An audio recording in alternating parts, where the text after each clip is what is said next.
মহান শিল্পী জাতীয় গৌৰৱ জুবিন গাৰ্গৰ মৃত্যুৰ এমাহ পাৰ হৈ গ'ল আৰু এই সময়ছোৱাৰ ভিতৰত তদন্তৰ পৰা কি হৈছে কেনে ধৰণে তদন্ত আগবাঢ়িছে এইখিনিলৈ যে কোনোৱে সন্তুষ্ট নহয় সেই কথা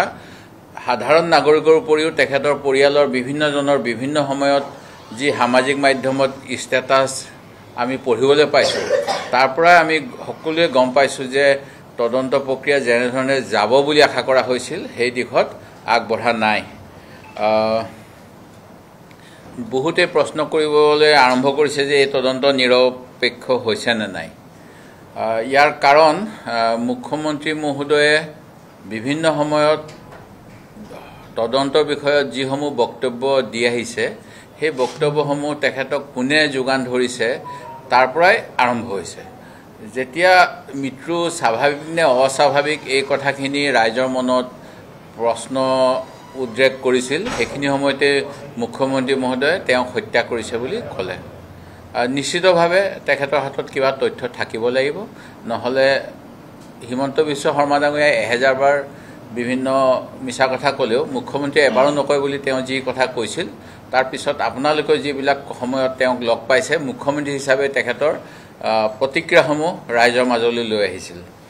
সেই গতিকে মুখ্যমন্ত্ৰী মহোদয়ে প্ৰথমেই ক'লে যে হত্যা হৈছে তাৰ পৰৱৰ্তী সময়ত তেখেতে আকৌ আজি কেইদিনমান পূৰ্বে এটা কথা ক'লে যে এই প্ৰক্ৰিয়াৰ কাৰণে আপোনালোকে কিছু ধৈৰ্য ধৰক যিসমূহ তথ্য ওলাব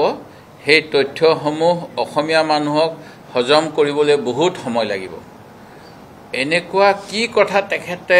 SITৰ মুখৰ পৰা গম পাই আছে যে এনেকুৱা ধৰণৰ কথাবিলাক তেখেতে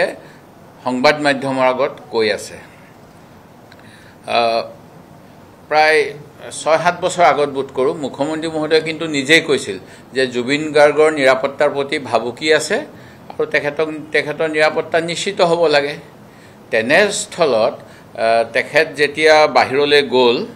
এই যোৱাৰ সময়ত তেখেতক নিৰাপত্তা কেনেকুৱা দিয়া হ'ল কি কৰা হ'ল এই কথাখিনি নিশ্চিতভাৱে তদন্তৰ আওতালৈও আহিব লাগে